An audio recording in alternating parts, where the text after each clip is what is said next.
Welcome to the show. আসছে কুরবানি ঈদে মুক্তির অপেক্ষায় থাকা সাকিব খান অভিনীত তাণ্ডব নিয়ে এরই মধ্যে তুমুল আলোচনা চলছে। সিনেমাটির টিজার ছবি নিয়ে শুরু হয়েছে হইচই। রাইহান রাফি পরিচালিত সিনেমাটিতে আকর্ষণের কেন্দ্রবিন্দুতে রয়েছেন সাকিব খান, তার সঙ্গে আছেন জয়া আহসান, সাবিলা নূরের মতো তারকারা। শুরুতেই শোনা যাচ্ছিল তাণ্ডব সিনেমায় সাকিব খানের সঙ্গে চমক হিসেবে থাকবেন আফরান নিশু কিংবা শরীফুল রাজ। তবে শেষ পর্যন্ত নিজের অভিষেক সিনেমায় পোড়ামন 2 খ্যাত নায়ক সিয়ামকে বেছে নিয়েছেন রাফি। সমগ্র দেশের তাপমাত্রা এবং বিষয়টি গোপন রেখেই সিনেমার শুটিং হয়েছে। বর্তমানে চলছে এর এডিটিং কাজ।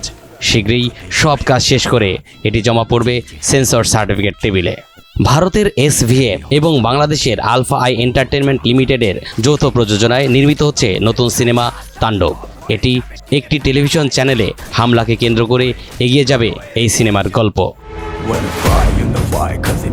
তরিকুল ইসলাম, NTV অনলাইন।